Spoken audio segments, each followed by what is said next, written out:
They called him Jake Morrison, the fastest gun west of the Pecos. But 2 years ago, on a cold spring morning in Red Hollow, Jake buried his brother in the hard, unforgiving earth, and he swore he'd never draw his revolver again. 2 years later, a letter arrived, and with it, a name. Cole Younger. Jake saddled his horse that night. By dawn, he was riding straight back into hell. The desert hadn't changed. The sun still burned holes through the sky. The wind still carried whispers of old sins, and the coyotes still sang to the moon at night. But Jake had changed. 2 years of wandering left him worn and weathered, a man hollowed out by regret. His once steady hands trembled when he brushed. Dust off the Colt 45, he swore never to fire again. Every hoofbeat drummed the same thought through his skull. Cole Younger, Cole Younger, Cole Younger. Jake's horse crested the ridge at sundown, and there it was, Red Hollow. The town, where everything had ended, and where it would all begin again. The Red Hollow Jake remembered had been rough, sure, but it was alive. Children played marbles on porches. Merchants haggled over cattle prices. On Saturday nights, fiddle strings sang through the saloon doors. Now, it was a ghost town wearing skin, boarded-up windows, doors hanging by rusted hinges, men with pistols on their hips leaning in the shadows, watching every step Jake took. The law was gone.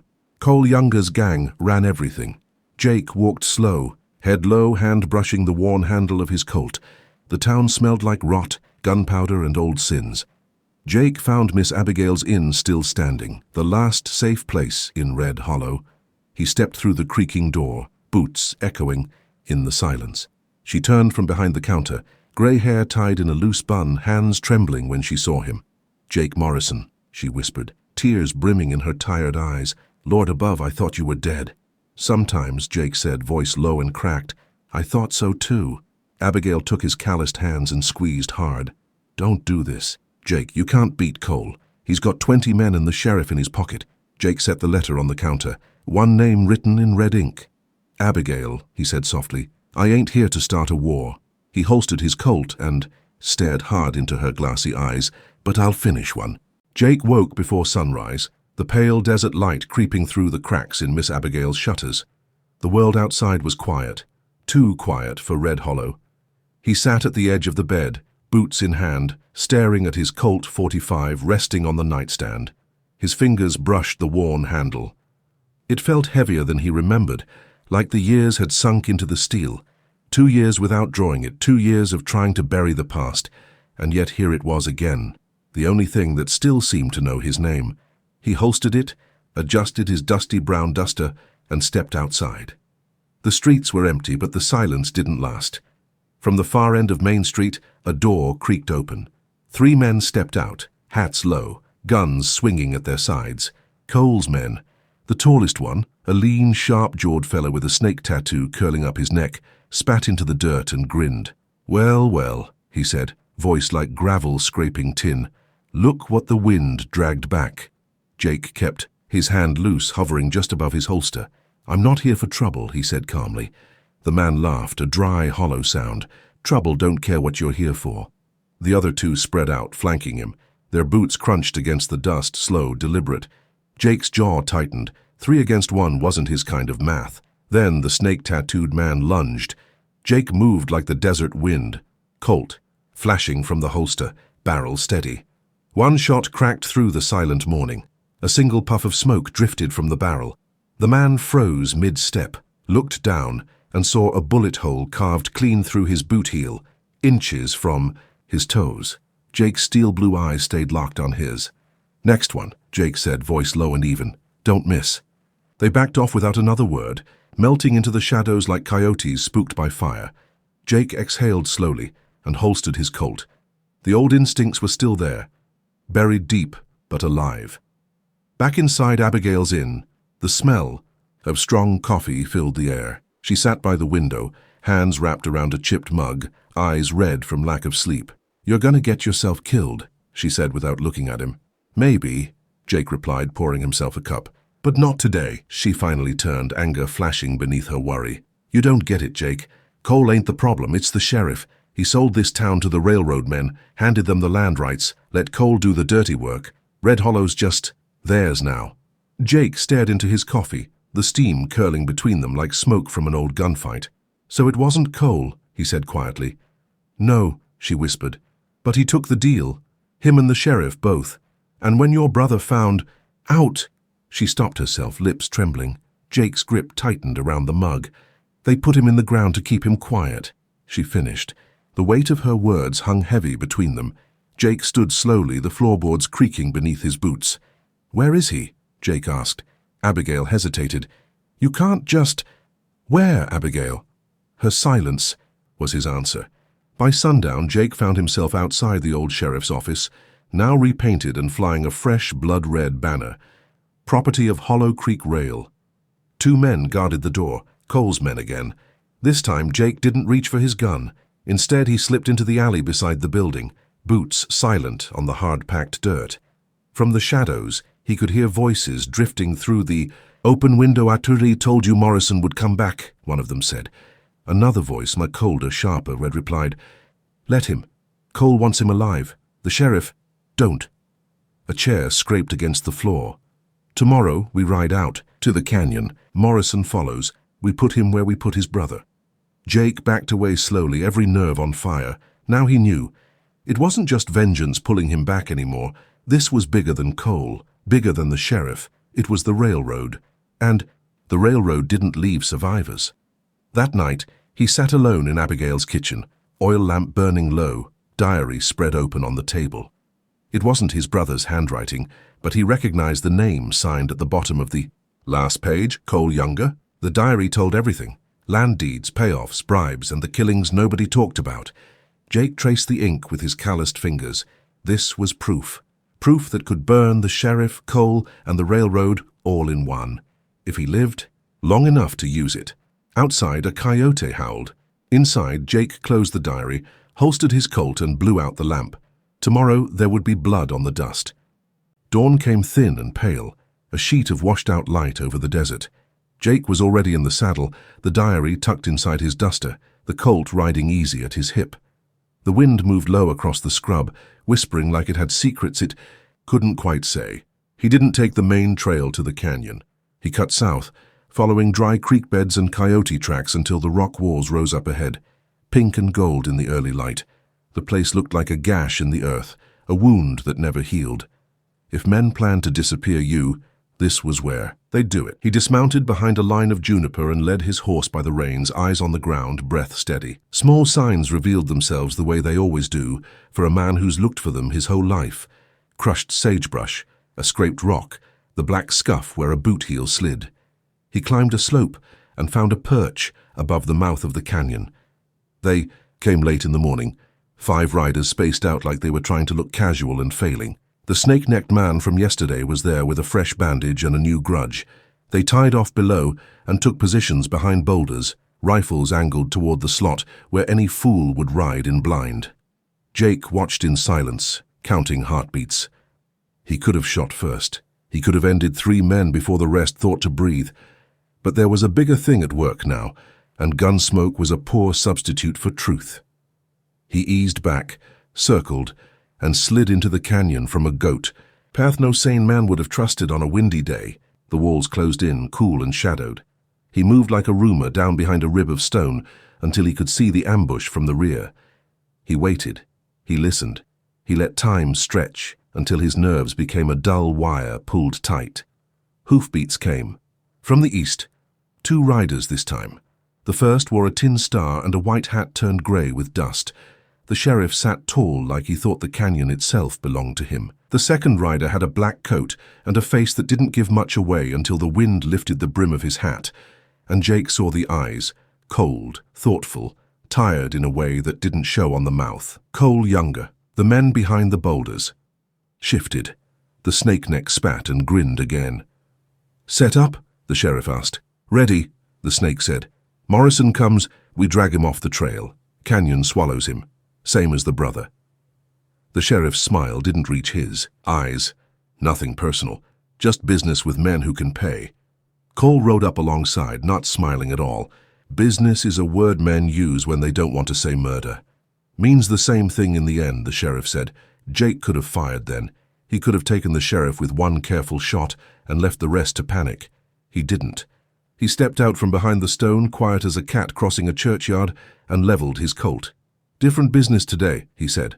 6 heads turned. Rifles jerked. Cole's hand moved, then stopped when he saw the angle. From where Jake stood, he had the sheriff clean and the rest at a bad line. "Don't," Jake said to the snake. "You won't get a second try at missing me." The snake's mouth worked, but the rifle lowered. The canyon held its breath. "Morrison," the sheriff said, polite like a banker greeting a client. "You're a stubborn man to track. I admire that." Jake nodded toward Cole. "I admired him once. That was before your men put my brother in the ground. Before you sold this town to a railroad and made outlaws of anybody who called it home." The sheriff laughed softly. "You think too small. Towns are lines on paper. Paper changes when money asks it to."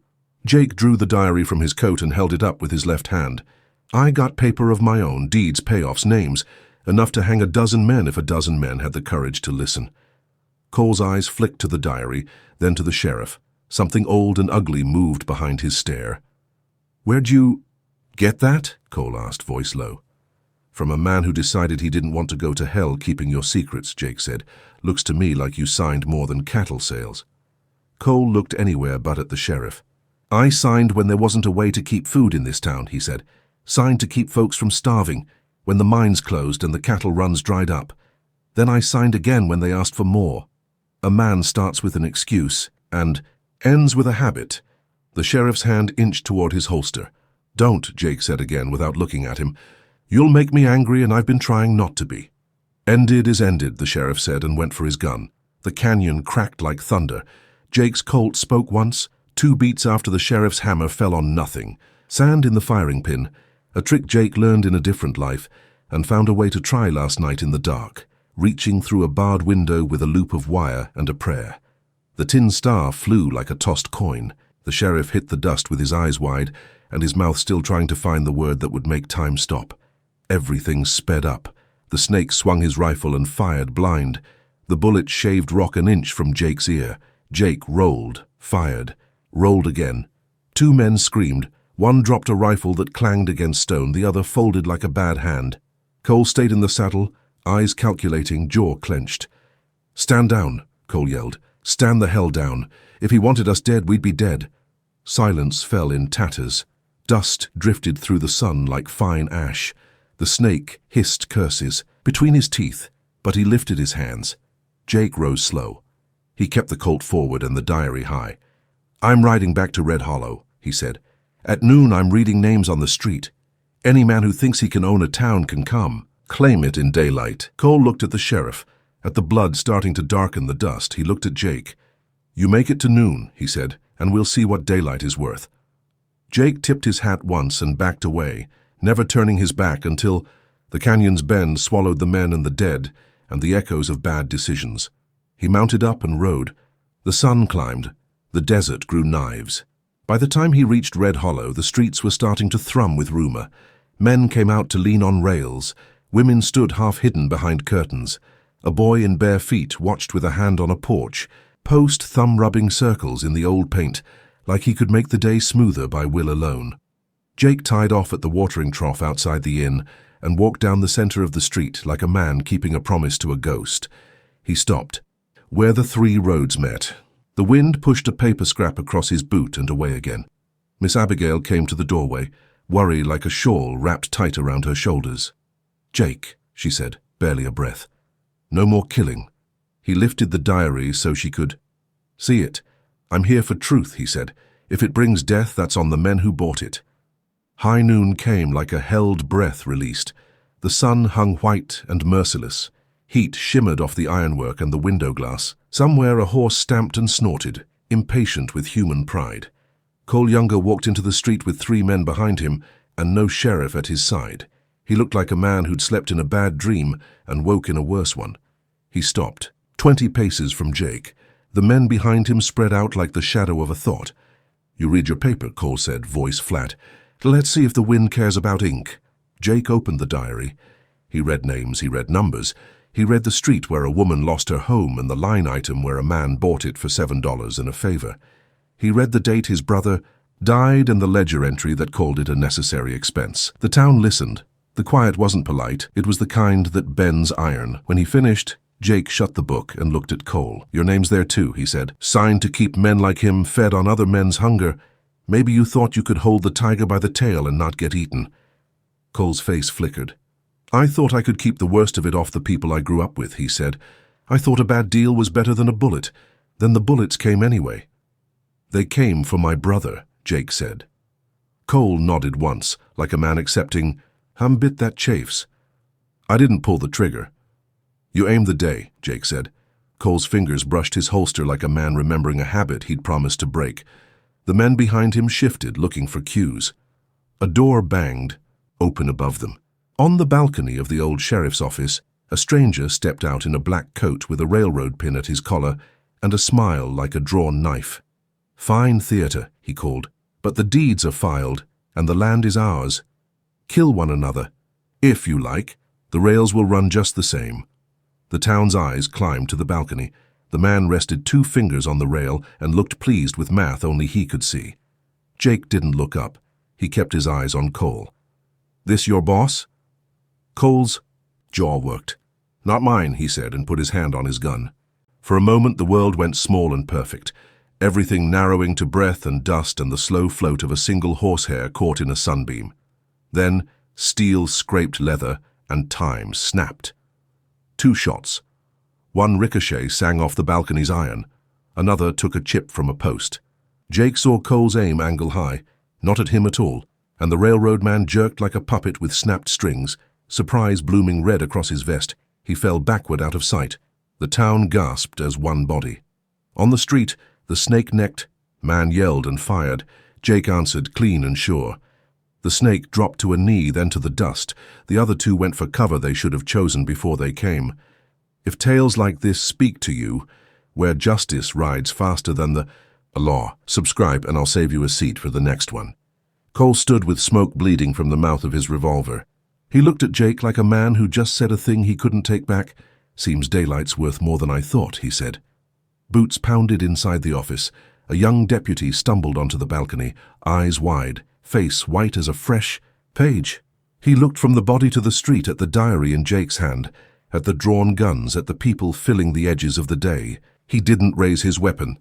"Put it down," someone called from the crowd. "Ain't your fight." The deputy set the pistol on the rail with slow fingers. Miss Abigail stepped forward, chin lifted. "Enough," she said, louder than her size. "We've had our fill of ghosts.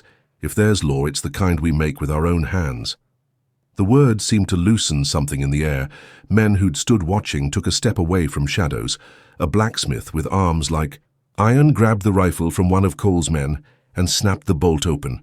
The preacher from the far end of town came with his Bible under his arm and his sleeves rolled, ready to count what needed counting. Jake handed the diary to Abigail. "Lock it up," he said. "Let every soul read it who wants to know what their hunger was sold for." She took it like it was a child and clutched it to her chest. Cole holstered his gun. "What now, Morrison?" he asked, tired but standing. "You going to finish what you came for?" Jake looked at him a long time. In that line of sight were years. Cattle drives under moons that looked close enough to rope. Cards played for food and pride. A boy buried with his hands still stained from work that should have bought him a life. He saw the canyon and the ledger, and the tin star and all the ways a man can get bent trying not to break. "I came for the man who shot my brother," Jake said. "He fell in the canyon this morning thinking he owned time." Cole nodded once. "You could still take it out on me." "I could," Jake said, "but I won't spend a clean bullet on a man I can spend work on instead." Cole's mouth twitched. Not a smile, not yet. "Work?" "Truth's work," Jake said. "Putting right what can still be righted. You know where the bodies are buried, Cole. You helped dig the holes. You're going to help fill them back in." Cole let out a breath that might have been a laugh if it had any light in it. "You plan to make me honest?" "I plan to make you useful," Jake said. "Honest's too much to ask in a day." He turned to the town. "We're done being paper to men who don't know our names. The track'll come if it comes, but it won't run through our bones." There was a murmur and then a low, steady sound like a wagon wheel catching and turning right again. It rolled through Red Hollow, through the porches and the windows, and the places where people had learned to keep quiet. The sound was agreement, and it was relief, and it was something older than both. Afternoon slipped into the kind of golden light that forgives a little. The dead were carried careful, the wounded were bandaged, the balcony was scrubbed. The diary lay open on a table in front of the inn, and folks lined up to read their own history with their own eyes. Some cried, some swore, some looked at the sky like it had finally told them the weather. Cole sat on a step with his hat in his hands, staring at nothing. He didn't look like a legend or a monster. He looked like a tired man in a town that might start living again, if it could remember how. Jake stood on the edge of the street with the weight in his chest, changed to a thing he could carry. He felt the ghost of his brother like a hand on his shoulder that wasn't heavy anymore. Miss Abigail came to stand beside him. "You staying?" she asked. Jake watched the sun take its time behind the buttes. "For a while," he said. "There's fences to mend and papers to burn, and some boys who ought to be taught the right end of a rifle. And after that?" He smiled without teeth. "After that, the trail's always there. But a man doesn't have to ride it every time it calls." She nodded. "There's stew on if you want it." "I want it," he said, and the words surprised him with how true they felt. Night came soft. Lanterns bloomed one by one. Somewhere, a fiddle remembered an old tune and tried it slow. The heat bled out of the dirt and left it good underfoot. Jake walked the length of the street once more, not because he expected trouble, but because habit is just a kind of prayer a man keeps saying. He paused by the hitching rail, where a boy leaned with bright eyes and a dozen questions he was too shy to ask. "Was it scary?" the boy blurted finally. Jake thought about it. "Yes," he said, "and no.